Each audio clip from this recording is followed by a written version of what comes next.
everyone, this is the Mobile Philosopher, and in this video we're going to see how to invite people to certain events and share calendars. First thing we want to do here is we're going to go to an event like this, whatever event we want to invite people to, so that they can also have it on their calendar.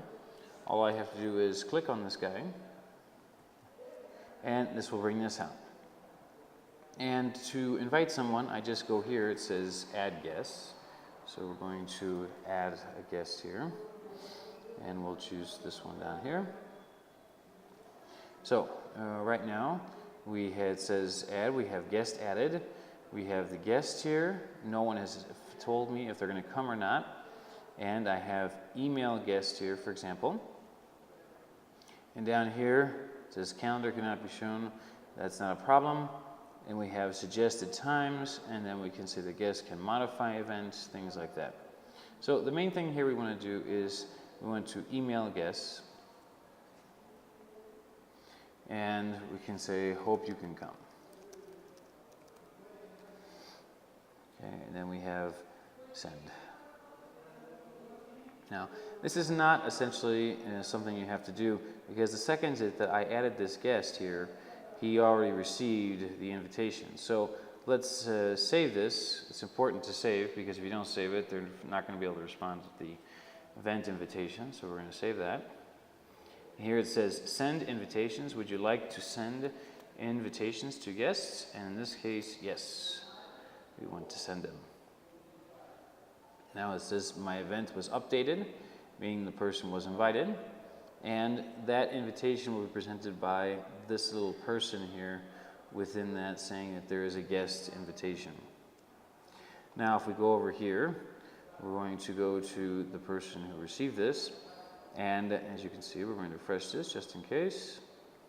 So the idea here is that we can look at this and we have that someone sent an invitation, and then we have this here, which is hope you can come. Now this is the message here saying hope you can come, but this is not the calendar invitation. That's why the sending an email is rather insignificant and trivial and is not necessary.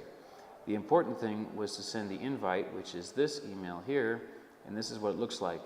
It gives me the possibility of looking to see if I'm going to go or not. It gives me the possibility of seeing in my calendar if that there's an event that would be conflicting with this one. And then down here I just go and click on yes. When I click on yes here within the calendar, okay, it's going to open up my calendar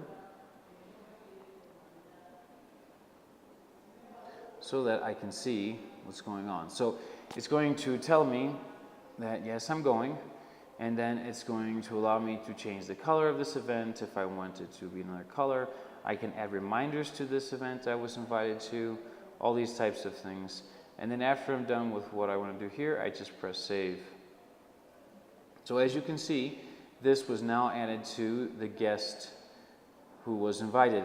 So on this calendar, this is my calendar, this is the event I made, and this is the other person's calendar, and they have now added their event, that event, to their own calendar. And that's the simplest way of adding or inviting people to certain events that you have. Now, the other thing we want to do here is I want to actually share one of my calendars with that other person. And in this case, what I want to do is I want to go to the calendar itself that I want to share. In this case, it's test 333. And then I'm going to click on this guy, and it's going to say, share this calendar. We're going to click on that. And after it does that, it's going to pop. I can make this public, like I said, if I want everyone in the world to see it, and then it will give me a link that I can share. But more importantly here is sharing this calendar with someone else. So I'm going to go here, and I'm going to add this person once again so they can see the entire calendar. Again, the person comes out, and then I can come over here, and it gives me certain options for this person, which is that the person can see all event details, see only free busy, and it will literally come out just busy there. Make changes to events, make changes, and manage sharing. This is very good for secretaries, for example, for people who need to have other people organize their calendar. So all of this is very good here. We can use this. We're going to leave it as see all event details. And then we're going to click on save. So as soon as I've saved that, what's going to happen is that we're going to go over here and we're going to go back to the email of the other person, and we're going to see that once again we have the invitation here that says that the mobile philosopher has shared a calendar with you. And so in this case, the only thing I have to go down here is say view. It tells me what the calendar's name is, and then it goes down here and I say view my calendar, and it will open that up and it will allow me to see the other calendar that was added. Now, as you can see here, it doesn't appear to be coming out, but that's not a problem because it's going to be under other calendars. So when I click on that, I'm going to find that test 333 came out right here. So now this person can actually see everything that's going to be in this calendar in the future, and it can actually figure out what's going on. So let's go back to this one. I'm going to go into my test 3 calendar here. Well, I'm already there. When I make a new event, let's say I'm going to put one here.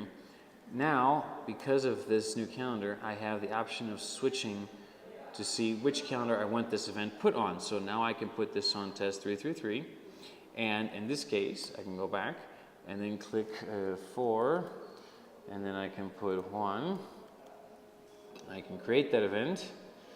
Okay, now that's added, and now when I go over here to the test 333, it's going to pop out. Now sometimes you need to refresh the calendar. Sadly enough, this is not exactly real-time collaboration in many instances, but as you can see, the event was added here. Now, as well, here you can see that there's a bunch of bars that are going through. These bars indicate that I cannot edit in any way, shape, or form the event. It's protected because I only gave access to one so he can see but not edit the events. If I wanted him to edit the events, then this would be a solid color like this one up here. But in this case, it's barred so that I know that I'm not going to be able to touch it. I can only see it. So if I want to see other people's calendars, then all I have to do is share them as we did right now. And then finally, make sure that the sharing options are the correct ways that I need for each person. I hope this helps. Take care.